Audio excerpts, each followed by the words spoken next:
현 시대를 살아가는 모든 분들에게 하나님의 위로가, 또 교회의 위로와 국가의 위로와 형제들의 위로와 또 따뜻한 친구들의 위로가 정말 필요한 시대라고 생각합니다.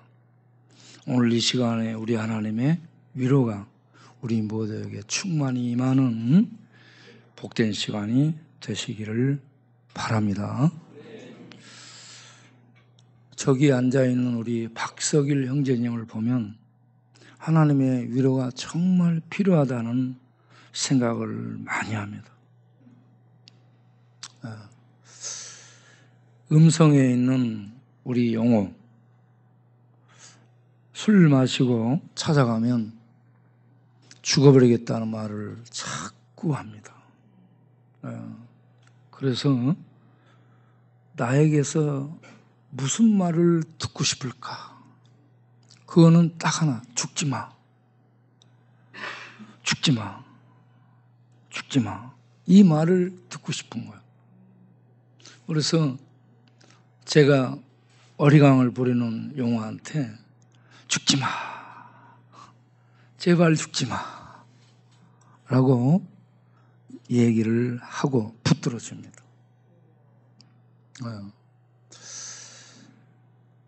음성에 개 때문에 문자가 길게 왔어요. 그 산 너머 개 주인이 요즘 계속 톡을 보내와요. 우리 개 2마리가, 순놈 개가 자기 개 영토에 담장을 뚫고 들어와서 다 난리를 친대요. 그리고 우리 개가 그 동네를 휘젓고 다닌답니다.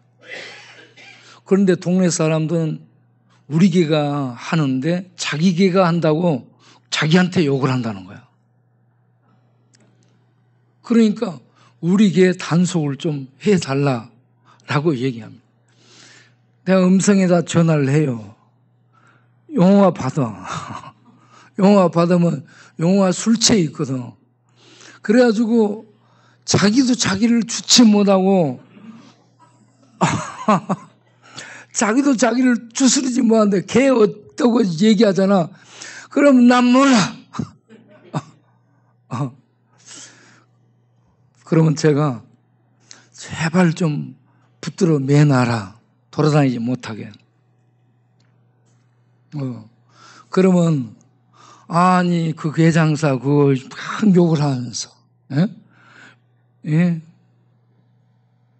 그 이제 개장사가 그 산 넘어 개주인이 그렇게 얘기했다고 내가 얘기를 전하면 이제 막 이 욕을 하면서 그렇게 난 몰라라고 얘기하면 그러면 제가 또 사정을 합니다. 그러면 알았어, 내가 걔 묶어놓을게. 이 정도 얘기를 합니다. 음성에 산 넘어 사는 개 키우는 그분도 위로가 필요하고, 우리의 음성에 있는 용호도 위로가 필요하고, 우리 여기 앉아있는 박석일, 철이도 은혜가 필요하고 위로가 필요하고, 평범하게 사는 것 같은 우리 성도님들 모든 분들 위해 위로와 은혜가 필요한 줄로 믿습니다. 정치하는 사람들, 짐승의 마음을 갖지 않은 사람의 심성을 가진 사람들에게는 다 위로가 필요합니다. 위정자들에게도 우리 하나님의 위로와 은혜와 국민적인 위로와 또 가정의 위로가 있게 되기를 바랍니다. 욥을 우리가 보게 되면 오늘 욥 3장을 읽었잖아요. 욥이 얼마나 큰 충격이 그를 때렸으면 그렇게 경건하고 신앙 좋은 욥이 내가 왜 태어나가지고 이 고생을 한단 말인가. 차라리 내가 태어난 그 날이 없어졌었다라면, 그 밤이 날씨에 들지 않았다라면, 그 밤이 흑암에 잡혀 캄캄함으로 계속됐더라면, 그 밤이라는 날짜가 없어졌더라면 내가 없었을 텐데, 어머니의 모태에 내가 태어나고 어머니의 태문을 열어 내가 태어나게 됐고, 어머니의 무릎이 나를 받았고 나에게 젖을 물렸고 내가 숨을 쉬게 됐고, 그리고 내가 살다 보니 이렇게 고난을 받고 고생을 하고 고통 속에 있구나. 그 날이 없었더라면 내가 이런 고통, 이런 고생, 이런 고난을 당하지 않았었을 텐데 그 날이 있어가지고 내가 이런 거야 하면서 그 날을 막 저주하고 있습니다. 하나님 저주하지 않고, 사람 저주하지 않고, 자기도 저주하지 않고 그 날을 저주하고 있습니다. 욥이 굉장히 심각한 흔들림 속에 있다는 걸 볼 수 있습니다. 사람이요, 지진 맞고 물폭탄 맞고 쓰나미 맞고 삼중으로 충격을 받게 되면 정신이 나가, 넋이 나가요. 그래가지고 멍해집니다. 그러면 신앙도 나요. 겉으로 쓰고 있던 권력, 지식, 어떤 직위, 품격 다 해체됩니다. 인간의 본 모습으로 돌아가서 멍 때는 당해가지고 생각이 없어요. 생각이 없어요. 욥이 지금 그런 충격 상태에 있습니다. 욥의 자녀들이 10명이요. 아들 7명, 딸이 셋. 아버지의 신앙 지도 아래 잘 자랐어요.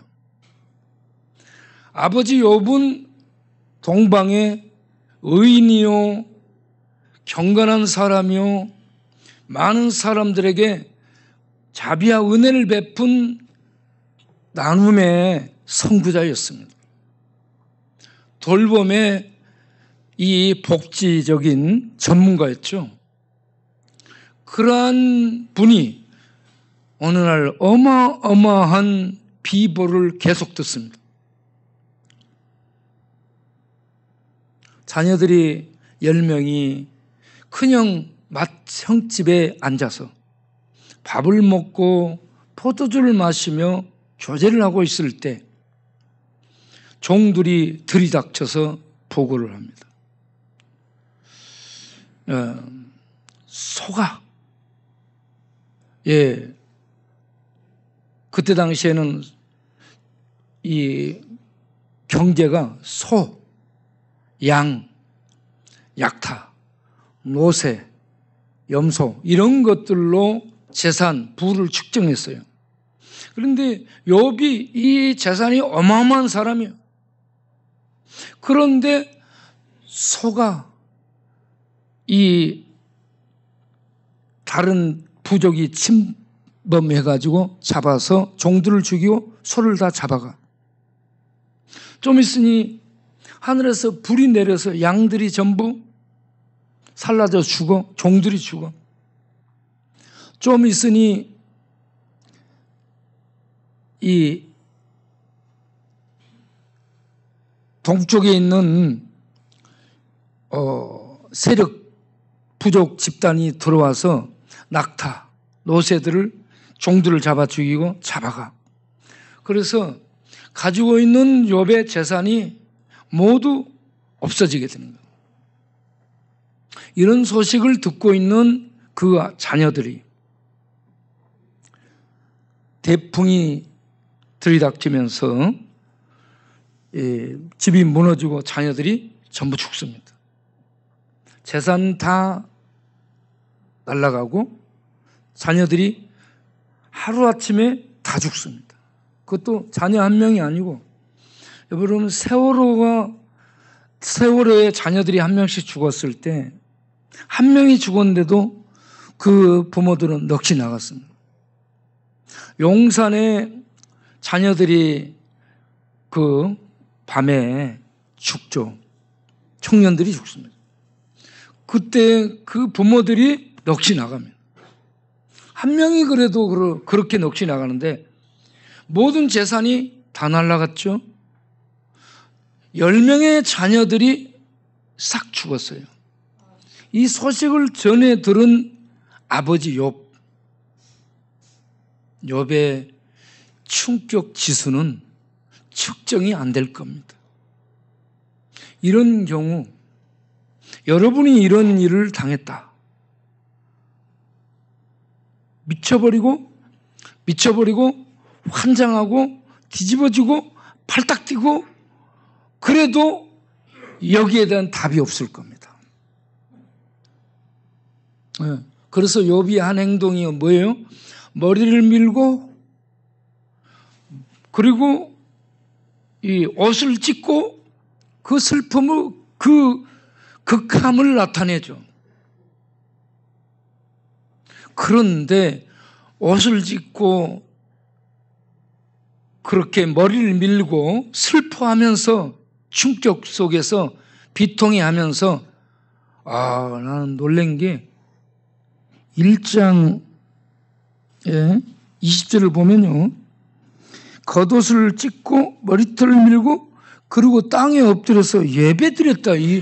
여러분 이런 상황에 예배드렸다는 것이 이런 상황에 예배를 드렸답니다. 예배를 드리면서 하는 말씀이 뭐예요? 내가 알몸으로 왔다가 알몸으로 간다. 주신 분도 하나님이시오 거두시는 분도 여호와이시니 하나님 찬양을 드립니다. 이렇게 하고 있어요. 여기까지도 신앙이 흐트러지지 않습니다. 예배 하나님 중심, 예배 중심, 그리고 말로도 어떠한 원망을 하지 않는 경건한 모습을 유지합니다. 그 다음에 2장에 가서 직접적으로 욥의 몸에 강타가 오죠. 욥의 몸에 이 악창 비슷한 이런 피부병이 악성 종기가 발생해요. 그래가지고 긁어요. 간지러우니까. 저도 음성 가서 풀밭으로 걸어다니다가 풀도 고르니까 얼마나 간지러운지 모르겠어요. 긁었어. 긁었는데 진물 나고 부스럼 생기고 그런데 간지러워. 약 발라봤어요? 안 낫는 거야. 에라 모르겠다. 쑥뜸 사오라 했어요. 해롱이한테. 쑥 사가서 쑥뜸으로 내가 다 지져버렸어요. 지져버리고 간지러운 데마다 다 지져버려. 그냥 불로 태워버리다시피 했죠. 그러니까 간지럼이 없어지더라고. 그런데 욥의 피부병은 겉에 있는 게 아니라 속으로 파고들어가지고요. 간지럽기 시작하는 거예요. 긁어. 그러면 터져. 진물 나. 그리고 좀 있으면 아물어. 그리고 간지러움이 속에 있어요. 또 긁어. 또 터져. 그러면 이게 시커매져 피부가. 그러면서 속으로 파고드는 거예요. 전에 정부용 씨가 임자도 간첩 사건의 주인공 정부용 씨가 보라미 시립병원에서 이제 죽어가는 그런 상황이죠. 신방을 갔더니 다 묶여있고 팔다리가 다 묶여있는 거야. 긁으니까. 욕창이 나서요. 너무너무 심해. 그런 상태인데 고통을 호소하기를 그분은 나한테 목사를 하지 않고 임선생이라 합니다.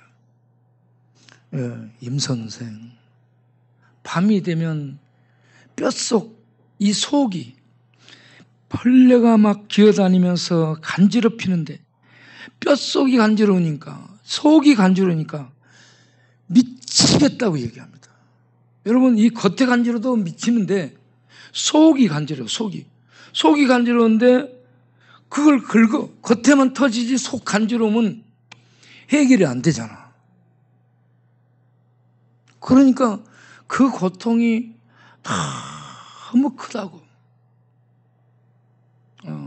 저는 그 앞에서 아무 말도 못하고 있었습니다. 욥이 생각이 나는 거죠. 욥이. 이와 같이 욥이 그 시대의 병, 그 시대의 어떤 의학으로 이 시대도 치료할 수 없는 병이 많죠. 그렇게 심각하게 붙었다, 터졌다, 간지럽고 난리야. 그래서 얼마나 심했으면 기와 조각으로 긁었겠는가. 간지럼이 얼마나 심했으면 손으로 긁다가 안 되니까 기와 조각으로 긁었겠는가. 자, 이런 지경이 되니까 그 옆에서 그 부인이 위로가 돼야 되는데 제일 먼저 충격을 받고 떨어지는 사람이 부인이에요. 그 부인이 뭐라고 얘기하냐 그러면 2장에 9절에 그 아내가 그에게 이르되 당신이 그래도 자기 온전함을 굳게 지키느냐 하나님을 욕하고 죽어라. 부인이 아니 당신 얼마나 아프고 힘들어 하면서 위로를 해주고 하나님 앞에 주여 자비를 베풀어 주옵소서 기도하고 해야 될 그런 부인이 옆에 와가지고 아니 당신 하나님 믿은 결과가 이거요? 당신 평소에 하나님 예배 하면 하나님 찾았잖아. 그리고 자식들도 전부 예배 드렸잖아. 제사 드렸잖아. 그런데 재산 싹 날라가지. 자식들 다 죽었지. 당신도 병들어 지금 죽어가지. 하나님께 예배드리고 하나님 믿고 살아온 결과가 이거요? 하나님께 지금도 믿음을 갖고 그렇게 나가겠다는 거요? 하나님 욕하고 나가서 죄 되져라 하면서 부인이 막말을 하는 거야. 여러분 이해되죠? 충분히 부인의 입장도 이해됩니다. 네. 그런데 욥은 이때 뭐라고 얘기하냐 그러면 아직도 10절을 보면 아니 그대의 말이 어리석은 여자의 말 같도다. 믿지 않는 자들의 막말하는 듯이 하는구만. 그러면 안 되지. 우리가 하나님께 복을 받았은즉 재앙도 화도 받지 않겠느냐. 하나님이 복 주셨는데 하나님이 이렇게 재앙도 주시고 걷어가신다 할지라도 그건 하나님의 뜻이지 않는가 하면서 신중심, 신본주의, 하나님 중심, 성경 중심적인 이런 가치관 위에 서서 흔들리지 않고 있는 욥을 볼 수 있습니다. 이 모든 일에 욥이 범죄하지 않고 이와 같이 경건한 모습을 보이고 있습니다. 그러고 나서 욥에게 친구들이 세 사람이 조문을 온 거야. 자식들이 죽었으니까. 그리고 욥이 이렇게 망했고 욥이 큰 아픔 속에 있다니까 위로하기 위해서 친구들이 닥쳤어요. 3명의 친구가 왔습니다. 대만 사람 엘레바스, 수앗 사람 빌닷, 나마 사람 소발, 게발, 닭발 다 왔어요. 그래가지고 욥을 조문해. 어이구 욥아. 그러면서 12절을 보면요. 눈을 들어 욥을 보니까 욥이 몰골이요 알기 어렵게 됐어요. 아니 욥아 네가 이거 하면서 말을 그들이 하지 못하고 그들이 일제히 소리 질러서 울면서 옷을 찢고 히브리인들의 슬픈 표현입니다. 옷을 찢고 재를 티끌을 머리에 뒤집어 쓰면서 뿌리고 그러면서 7일 동안을 밤낮 그와 함께 하면서 욥을 위로하고 울고 7일 동안을 한마디도 하지 않습니다. 위로하고 있는 거예요. 아픈 사람을 위로하기 위해서. 여러분, 그 아픈 사람들에게 위로는 옆에 와서 뭔 말하면 힘듭니다. 그냥 가만히 있으면 돼요. 가만히 있고 울어주는 거예요. 울고 탄식하고. 그렇게 위로를 해야 되는데 옆에서 지적질을 하잖아요. 그러면 열받는 겁니다. 그런데 일주일이 지난 다음부터 이제 일들이 터지는 거야. 일주일 동안 있으면서 얼마나 많은 생각들이 오고 갔겠어요. 말들이 막 여기에 많이 쌓이는 거야. 말들이. 예? 그런데 욥이 탄식처럼 3장에서 입을 열어 자기 생일을 저주한 거예요. 이게 내가 뭐야? 내가 태어나지 말았더라면, 내가 태어나가지고 이러면서 자기가 태어난 것을 저주하기 시작합니다. 예. 그리고 이렇게 심한 충격을 받고 나면 3장 24절을 보면 음식 앞에서도 탄식이 난다.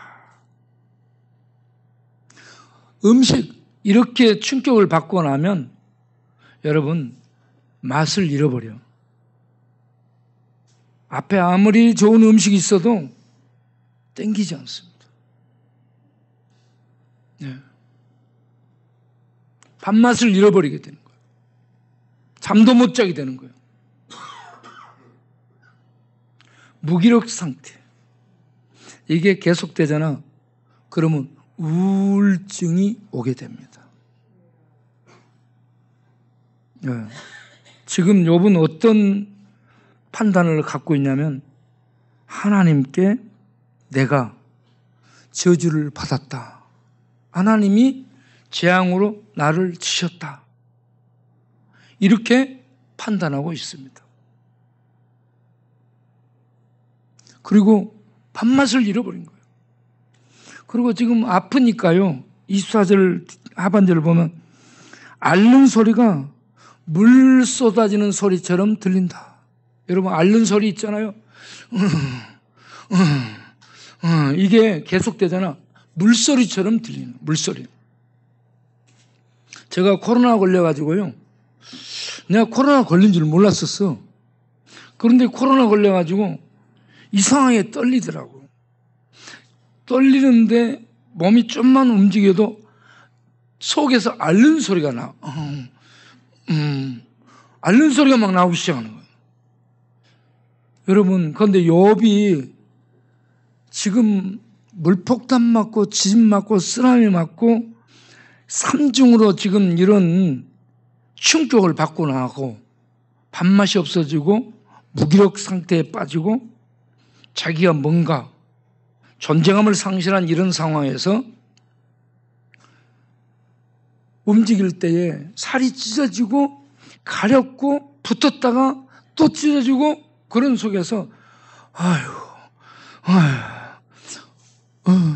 우리 바우가 한숨을 잘 쉬어요.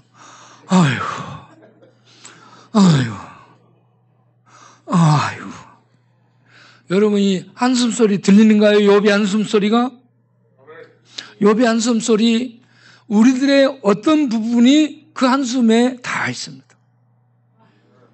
다 있어.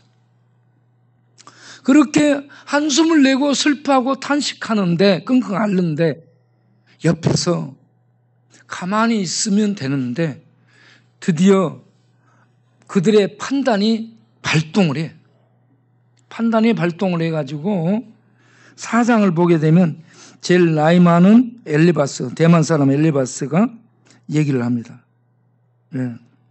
7절에 가서 그의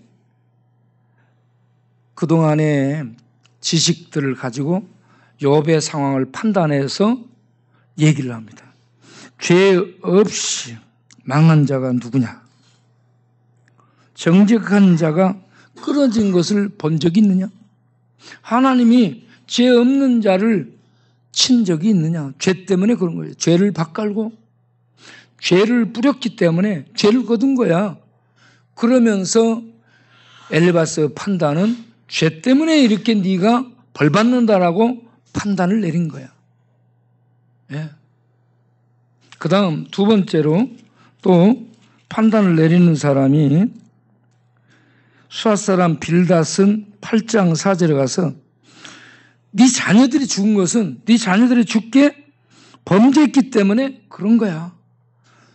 네도 죄를 지었고 네 자녀들도 죄를 지었기 때문에 그런 거야 라고 죄 때문에 이런 하나님의 심판이 너희 집에 미쳤다라고 판단하고 평가하고 그 상황 정리를 해주고 있는 거야.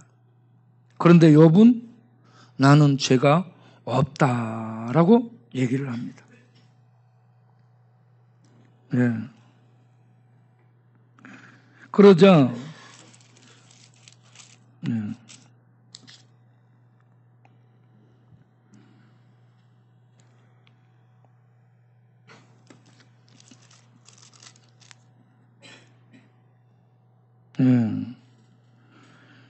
11장에 가면 나아마 사람 소발이 등장해서 4절에 네 말에 너는 정결하고 주께서 보시기에 깨끗하다라고 하는구나.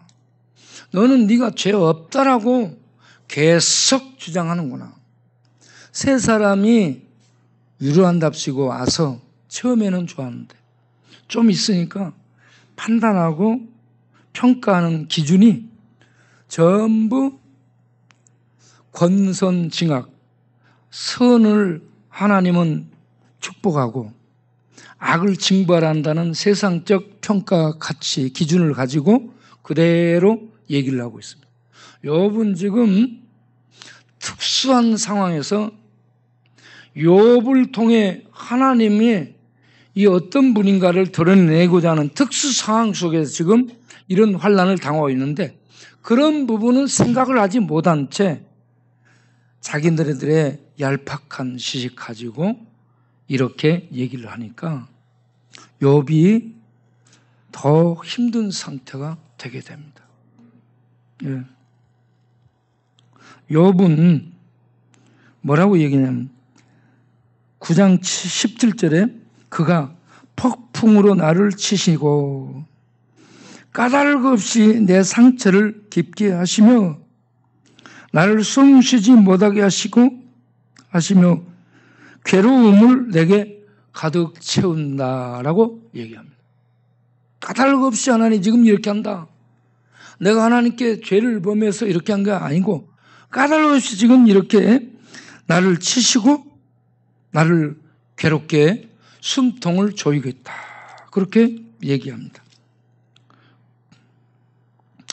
그러면서 욥은 7장에서 3절에 내가 여러 달째 고통을 받고 있다. 여러 달째 고통을 받고 4절을 보면 내가 누울 때 언제 일어날까? 언제 밤이 갈까? 새벽까지 잠 못 자고 이리적 저리적 불면증까지 왔습니다. 우울증에 무기력증에 밤낮 잃었고 불면증까지 와서 밤에 잠을 못 자. 뒤척이는 거예요. 그러니 여러분 밤에 잠잘 때 치유와 회복이 오는데 삐쩍 마르고 영적으로 정신적으로 육신적으로 완전 공고해지고 무기력해지고요. 의욕상실증까지 겹친 상태라고 볼 수가 있습니다. 그리고 그 상황을 5절에 이렇게 얘기하죠.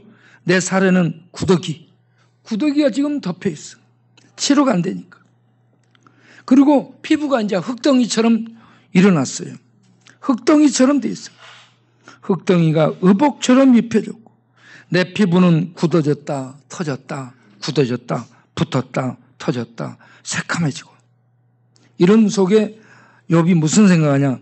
내 날은 배틀의 북 배틀을 이렇게 돌리면 막 풀어지고 감아지고 하잖아. 배틀의 북보다 빨리 지금 풀어지고 있다. 예. 자, 그러면 밤에 잠을 자면 좀 위로가 될까? 그래서 7장 13절을 보면 혹시 내가 말하기를 내 잠자리가 나를 위로해주고 내 침상이 내 수심을 좀 풀어줄까? 그래서 내가 잠을 잘라 하면 주께서 꿈으로 나를 놀라게 하시고 밤에도 잠을 못 자는 거예요. 꿈으로 환상으로 나를 두렵게 하시니 이거 뭐 어디에 가서 쉴 곳이 있어 없어요? 없어요. 이러므로 15절에 내 마음이 뼈를 깎는 고통을 겪느니 차라리 숨이 막히는 것과 죽는 것을 택하리라. 우울증이 심해지면 죽음을 생각합니다. 죽어야 되겠다. 죽는 것밖에 없겠다. 지금 이 욥이 믿음이 없는 사람이 아니고 믿음이 제일 좋다고 하나님이 인정한 사람인데 고통이 극심해지고 극에 달하게 되니까 신앙적인 이런 판단이 아니고 빨리 죽어야 되겠다. 빨리 죽어야 되겠다. 죽어야 되겠다. 예. 여러분, 그렇죠. 욥의 마음이 이해되죠? 예. 차라리 이럴 바에는 죽는 게 낫겠다. 예. 이런 얘기를 하는 사람들이 많습니다. 예. 죽는 게 낫겠다. 죽어야지.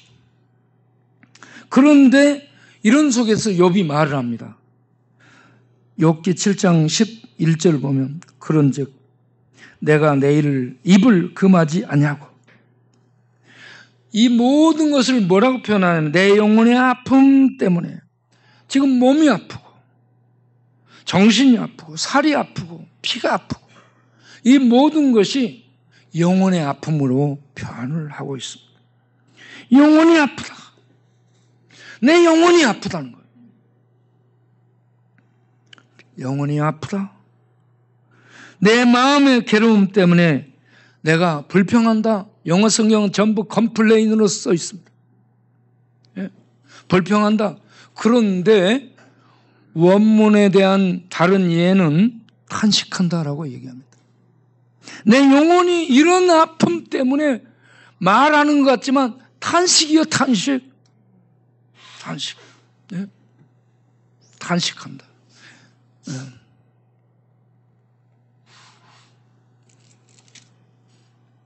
자, 이렇게 해서 욥이 고통 중에 쭉 나아가요. 하나님을 이런 속에 찾게 되고 그렇습니다.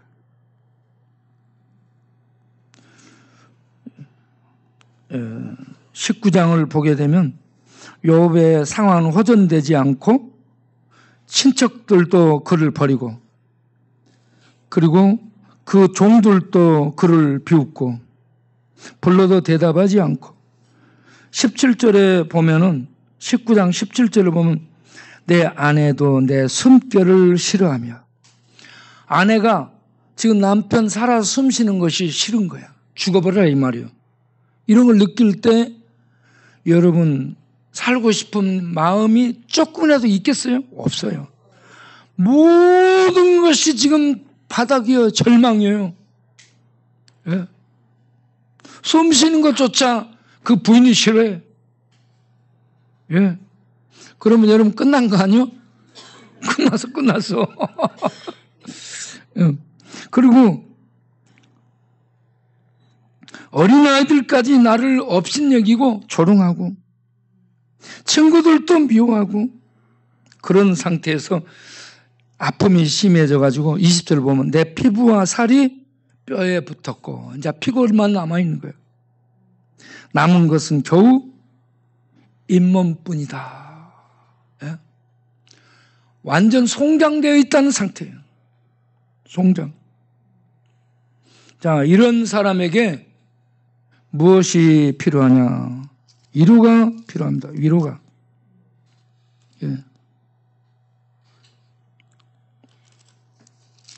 위로가 필요한데 위로를 해줄 줄 몰라 사람들은. 내가 30장 17절에 보면 밤이 되면 내 뼈가 쑤시니 나의 아픔이 쉬지 아니하는구나. 그래서 30장 31절을 보면 내 수금은 통곡이 되었고 내 피리는 애곡. 내 입에서 나오는 것은 통곡과 슬픈 피리 소리뿐이다 라는 얘기입니다. 앓는 소리, 탄식 소리가 슬픔 뿐이라는 얘기입니다. 그 어디에도 위로가 없어요. 그 어디에도 위로가 없어요. 이런 속에 욥이 고통 속에서 깨달음이 있죠. 그 깨달음이 우리에게 있게 되기를 바랍니다. 욥기 23장에 보게 되면 욥기 23장 2절에 오늘도 내게 반항하는 마음과 근심이 있나니. 반항하는 마음이 있다는 얘기예요. 내가 받는 재앙이 탄식보다 무겁다. 그래서 이런 마음이 나오는데 그 말들을 가지고 하나님을 만나 따져 묻고 싶다는 얘기예요. 내가 어쩌면 하나님을 발견하고 하나님께 나아가서 그 앞에 내가 호소하며 변론할 말을 내 입에 가득 채우고 내가 하나님께 항변하고 싶은 이 마음이라는 얘기입니다. 그런데 8절 보면 내가 앞으로 가도 그가 안히 계시고 뒤로 가도 보이지 아니하며 그가 왼쪽에서 일하시나 내가 만날 수 없고 오른쪽으로 돌이키나 내가 배울 수 없다. 하나님 분명히 내 앞에 있는데 내가 만날 수 없다. 말하고 싶은데 그 많은 말들을 가지고 말하고 싶은데 하나님 만날 수 없다 이거예요. 그런데 이런 상황 속에서 욥의 깊은 깨달음이 뭐예요? 23장 10절에 내가 내 길을 걷는 것이 아니구나 하는 걸 깨닫습니다. 내가 나의 길을 가는 것이 아니구나.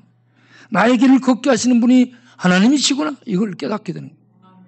여러분 인생길을 걷게 하시는 분이 하나님이신 줄 아시기 바랍니다.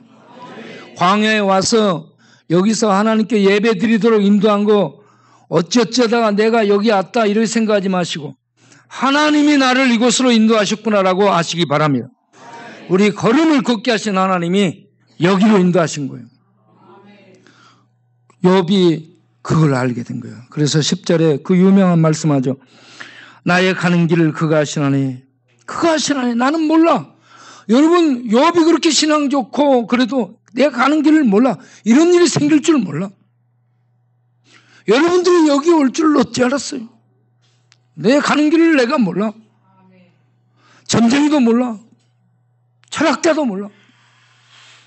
우리 동네 점쟁이가 정초에 나가서 점 봐주고 돈을 받아서 그 돈으로 술 마시고 그 밤에 브루스타에다 라면 끓여 먹으려고 켜다가 안 켜지니까 나이탑불을 켰잖아. 나이탑불을 켜지 마세요, 방에서. 방에 브루스타에서 나온 가스가 가득 찬 줄 모르고 탁 당겼더니 불이 퍽 해갖고 그 밤에 불을 붙어가지고 자기 타 죽고 집 몇 채 태웠잖아. 이 철학자들 관상 보는 이런 사람 점치는 자들이 자기 앞도 모르면서 사람들을 뭐 봐준다. 전부 속이는 거야. 가지 마세요. 가지 말아요. 예. 욥도 자기 가는 길을 몰라. 나의 가는 길을 누가 알아? 그가 아시나니. 나의 가는 길을 그가 아시나니 그가 나를 이런 재앙, 이런 고난, 이런 고통 속에서 단련하신 다음에 나를 정금처럼 만들리라. 할렐루야. 이걸 본 거야. 이걸 깨달은 거야. 이 깊은 것을 깨닫고 난 그런 욥. 이걸 깨달으면 좀 위로가 됩니다. 여러분 고통 속에 하나님의 은혜를 하나님의 뜻을 깨닫기를 바랍니다.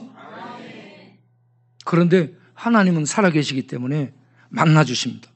욥기 38장을 가서 보게 되면 하나님이 폭풍으로 욥을 치셨다 했는데 폭풍 가운데 나타납니다. 폭풍 가운데 나타나서 38장 1절에 여호와께서 폭풍 가운데서 욥에게 말씀하여 이르시되 그래가지고 땅에 기초를 놓을 때 뭐 어쩔 때 하면서 바다가 못해서 나올 때 바다의 샘에 네가 들어가 봤더냐? 사망의 문이 바다 아래에 있는 걸 내가 가봤더냐? 예, 알지도 못하는 말씀들을 막 하시는 거예요. 욥은 안다고 얘기했고 엘리바스, 뭐 빌닷, 라마 사람, 뭐 소발, 대발 하면서 다 안다고 얘기했는데 하나도 모르는 거예요. 하나도. 여러분 아는 게 아니에요. 가만히 있는 게 아는 거예요. 네. 네. 그래서 욥이 그들한테 말을 하잖아요. 야, 너희들 좀 지혜가, 너희들이 입을 닫으면 지혜가 끊어질 것 같은데 가만히 있는 것이 지혜야. 제발 입 좀 닫아라. 예. 너희 아는 건 나도 다 알고 있어. 그 얘기를 계속합니다. 욥이. 예. 가만히 있으라고. 그때는 하나님이 나타나시도록 기도해 주고 하나님이 만나 주시도록 가만히 있는 것이 지혜인 줄로 믿습니다. 욥에게 하나님이 나타나서 해결을 해 주셔. 그래가지고 얘기를 하게 되니까 욥이 이제 진리를 깨닫게 되죠. 하나님의 뜻을 깨닫게 됩니다. 하나님의 뜻을 창조 이전에, 태초 이전에 깨닫게 됩니다.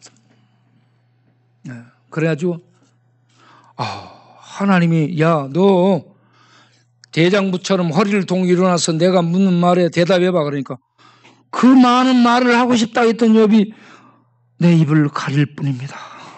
한마디도 하나님 앞에 말을 할 수 없다는 겁니다. 하나님 보고 싶죠? 하나님 만나고 싶습니까? 욥이 만난 하나님을 보시기 바랍니다. 그래서 욥이 42장에 가서 뭐라고 얘기하냐면 5절에 내가 주께 대하여 귀로 듣기만 했는데 그동안 귀로 듣고 배우고 지식적으로 알았어요. 그런데 이제는 내 눈으로 주를 직접 뵙니다. 하나님의 존재를 직접 뵙게 되는 거예요. 예. 하나님의 실존, 하나님의 존재 자체, 그 분을 뵙게 된 거예요. 그러면서 모든 것이 뚫어지는 거예요. 하나님을 뵙고 나면 뭐 어쩌고 저쩌고 이쩌고 저쩌고 했던 모든 것들이 뚫어지는 거예요, 여러분. 그래서 알 수 없는 하나님의 비밀 지식 속에 들어가게 됩니다. 우리에게 이런 은혜가 있게 되기를 바랍니다. 여러분, 정신분석학자 프로이드, 또 칼융, 그리고 아들러, 이 세 사람들이 정신분석학계의 주축을 이루는 사람들인데, 이 프로이드는 사람들의 정신세계, 마음의 세계를 의식, 전의식, 무의식으로 구분했어요. 의식은 현재 우리들이 만나는 것을 말합니다. 전의식은 의식 전 단계. 우리 돼지 껍질로 말하면 껍질 있고 그 앞에 그 한 껍질 밑에 삼겹살 있잖아요. 삼겹살. 그 안에 살이 있고 그렇습니다. 껍질은 의식이요. 삼겹살은 전의식이야. 그 속에는 생각, 기억, 지식 이런 것들이 저장되어 있고 의식으로 꺼내 쓸 수 있고 닫아놓을 수 있는 것. 그 의식, 전의식의 저변에 무의식이 있어요. 무의식은 기억, 아픔, 슬픔, 상처, 충격 이런 것들을 저장해 놓은 것이에요. 그런데 이 무의식이 전의식을 통해 우리 의식 속에 왔다 갔다 해서 우리들이 움직인다는 거죠. 그런데 이 무의식을 움직이는 게 사람의 본능이라는, 본능을 이 리비도 에너지로 이렇게 표현하는데 이 본능을 성령으로 표현합니다.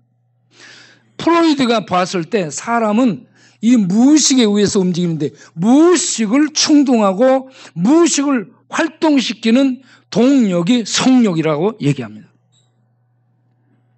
네. 그런 과정 속에서 자랐기 때문에 성적 충동이 사람들의 무의식을 충동해서 이 현실의 의식 속에 행동으로 옮기도록 자극한다. 이런 얘기죠. 그런데 이 정신분석학계의 회장을 지낸 칼 융이 프로이드하고 결별을 하게 되고 약간 다른 노선을 택하게 되죠. 그게 뭐냐 그러면 무의식 속에, 무의식은 같은데 집단 무의식이 있다라고 얘기합니다. 집단 무의식. 칼 융은, 프로이드는 유대인이고요. 칼 융은 아버지가 스위스 개혁교회 목사입니다. 스위스 개혁교회 목사, 개혁교회라면 루터 칼빈, 베자, 이 노선에 있는 개혁교회를 말합니다. 이 개혁교회의 아버지가 목사였고 그곳에서 교리 공부를 하고 자랐어요. 그런데 칼 융이 15살 때 아버지가 집례하는 성찬식의 성례를 거부하고 뛰쳐나간 아이였습니다. 그래, 칼 융이 하나님을 믿었는가? 사람들이, 심리학자들이 전부 의문을 가지고 있어요. 그런데 그 집 위에 가게 되면 그 집 방 안에 뭐라고 써 있냐? 하나님은 어디에나 계시다. 이렇게 또 써 있어요. 그래서 하나님을 믿는 것 같기도 하고 안 믿는 것 같기도 하고 그렇습니다.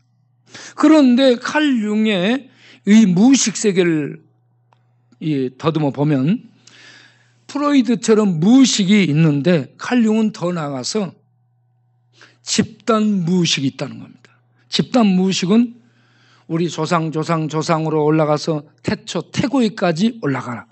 그래서 아담부터 우리에게 계속 유전되는 이런저런 모든 기억들, 모든 이런저런 사건, 사연들이 농축된 이러한 것들이 집단 무의식 속에 들어있고요. 이 집단 무의식이 우리 부모로부터 유전되는 DNA가 유전되는 것처럼 우리 속에 무의식, 개인 무의식이 있는 반면에 집단 무의식이 쭉 들어있어서 우리들이 높은 데 올라가면 공포증을 느낀다는 것. 그리고 우리들이 아프게 되면 죽음을 두려워하게 된다는 것. 이런 것들이 전부 집단 무의식 속에서 우리에게 물려진 그런 유전적 현상이라고 이렇게 얘기하는 겁니다. 네. 그래서 이런 부분들을 치유할 수 있도록 해야 된다라는 이런 견해고, 아들러는 뭐냐? 이런 집단 무의식 이런 것보다 사람은 현실적으로 목적을 가지고 목적을 이 행동으로 옮기기 위해서 살아가는 존재다. 이런 식으로 얘기했습니다. 여기에다가 이 빅터 프랭클은 사람은 이런 상황 속에서 어떤 인간의 의미를 부여해 주는 목적, 어떤 의미와 가치를 찾을 수 있는 동기부여, 이걸 통해 사람은 의미 있는 삶을 살아갈 수 있다라고 테라피, 로고 테라피를 만들게 된 거죠. 자, 이런 우리 인생들, 이런저런 상담학자, 분석학자들이 이 얘기를 했지만, 이런저런 얘기를 했지만, 인간의 한계, 태고까지 한계점, 거기까지 가서 더듬고 그러지, 그 이상은 나가지를 못하는 거예요. 신의 세계, 하나님의 세계, 경계선을 넘지를 못해요. 철학도 넘지를 못하죠. 예? 이 헬라의 철학이 추구한 게 로고스입니다. 로고스. 만물을 만든 어떤 이성적 존재가 있을 텐데 그걸 로고스라 해요. 그리고 이 로고스가 만물을 만들고 만물 가운데 이성을 부여하고 그 안에 있는데 이 존재가 애매한 거예요, 철학자들에게. 그런데 사도 요한이 너희들이 헬라 철학에서 얘기한 이 로고스가 바로 예수다. 태초에 말씀이 계시니라. 이 말씀이 로고스예요. 이 말씀이 하나님과 함께 계셨으니 이 말씀이 곧 하나님이시다. 그러면서 이 하나님 존재자 여호와 스스로 계신 신과 말씀이신 하나님의 아들 스스로 계신 아들 여호와 예수께서 이 만물을 그분의 계획대로 만드시고 그분의 의대대로 이렇게 있게 한 존재자들이라. 이러한 이 철학의 한계, 이 분석가들의 한계가 태고를 넘지 못하는데 오신 예수님께서는 요한복음 1장 18절에 본래 하나님을 본 사람이 없으되 하나님과 함께 계신 아들, 독생하신 이 하나님이 아버지 하나님을 세상에 나타내시게 되었다. 그분이 나타내시기 위해서 오신 로고스, 말씀이 육신이 돼서 우리 가운데 거하시며 우리가 그 영광을 보니 아버지의 독생자의 영광이요 은혜와 진리가 충만하더라. 그분은 사람인데 하나님의 존재, 하나님의 영광을 나타내는 그러한 신이셨다는 얘기입니다. 그 신이신 그분이 태초 이전 영원 속에 계신 모든 하나님의 계획, 의도, 이런 목적들을 가지고 말씀이 육신이 돼서 우리 가운데 하나님을 계시하는 계시자로 오셨다는 얘기입니다. 그래서 분석가들, 철학자들, 어떤 과학적 이 실체 입증을 얘기하는 과학자들이 증명할 수 없는 신의 세계를 말씀이신 하나님, 로고스이신 예수님이 오셔가지고 다 알려주신 거예요. 욥이 경험했던 폭풍 가운데 나타난 하나님, 내가 악어 만들 때 봤니? 네가 바닷물이 튀어나올 때 바닷물이 어미가 어떻게 해서 바닷물을 배출하는지 네가 봤니? 바닷속에 들어가서 네 사망의 문이 거기 있는 거 너 아니? 모르는 거야. 욥이 아무것도 안다고 했는데 아무것도 모르는 거야. 입을 닫는 거야. 하나님의 목적, 하나님의 계획, 하나님의 만드심, 아무것도 모르는 거야. 예. 그래서 우리는 하나님을 안다고 하는데 모르는데 그 하나님을 말씀이신 예수님이 사람이 되어 오셔가지고 우리에게 다 보여주신 줄로 믿습니다. 자, 시간이 돼서 여러분께 말씀을 맺겠는데, 당신이 옳다라는 책을 내가 전에 얘기했죠. 당신이 옳다라는 책, 거기에 보게 되면 코로나가 아니고 세월호 사고로 정신분석학자, 심리학자, 교수들이 그들을 위로한답시고 와 있어요. 거기 와서 뭐 평가하고 분석하고 어쩌고 저쩌고 막 얘기하니까 거기에 있는 상처 입은 엄마 부대가 당신들 전부 가시오. 당신들 때문에 더 고통스러우니까 빨리 가라고, 전부 가라고. 그런 자리에서 평가하고 분석하고 지적하고 그러지 말고 거기에는 울어주며 함께 있어줄 사람이 필요한 거예요. 봉사자들이 그 일을 한 거예요. 봉사자들이 있어주고 울어주니까 위로가 됐다라고 얘기합니다. 여러분, 기무라 아끼노리 기적의 사가에 나온 주인공 기무라 아끼노리, 그가 무농약 사과 재배를 도전했다 망해요. 완전히 망해. 집에 트럭까지 다 팔아야 돼. 그런 상태에서 사과나무가 죽어가니까 사과나무를 찾아가서 버둥고 울면서 얘기하잖아. 나무야, 꽃은 안 피어도 좋고 열매는 안 맺어도 좋으니까 죽지 마. 저는 이 부분에 충격을 받은, 정말 나무를 사랑합니다. 저도 노숙자를 사랑합니다. 저도 중독자를 사랑합니다. 저도 쪽방민을 사랑해. 제발 죽지 마. 죽겠다는데 죽지 마. 하나님의 말씀이라 생각합니다. 그리고 다 망하고 빚져가지고요, 이제 못하겠는 거야.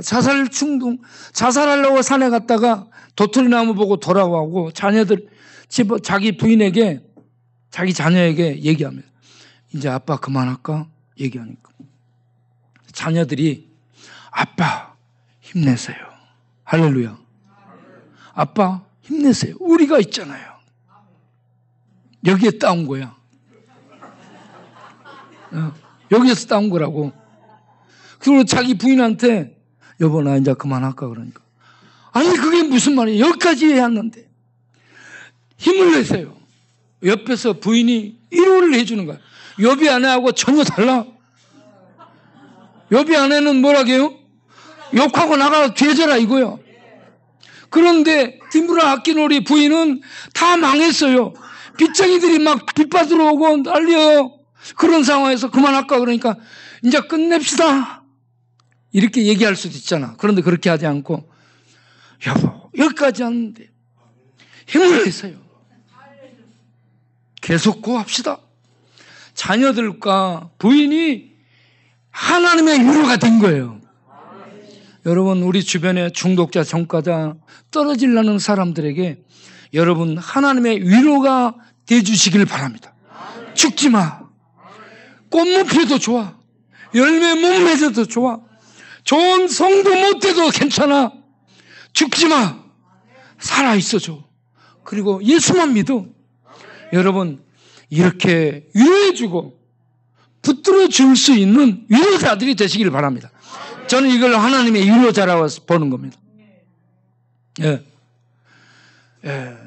욥의 이 우울증, 심각한 이 죽음을 생각하는 것은 하나님이 나타나서 해결이 됐는데, 오늘날 우리는 하나님처럼 우리 그런 사람들에게 죽지 마, 살아줘, 힘내, 이걸로 하나님의 대변자들이 돼서 우리가 만나는 사람을 살려주는, 우울증에서 벗어나도록 돕는 하나님의 도우미들이, 돕는 자들이 되시기를 바랍니다. 기도하겠습니다.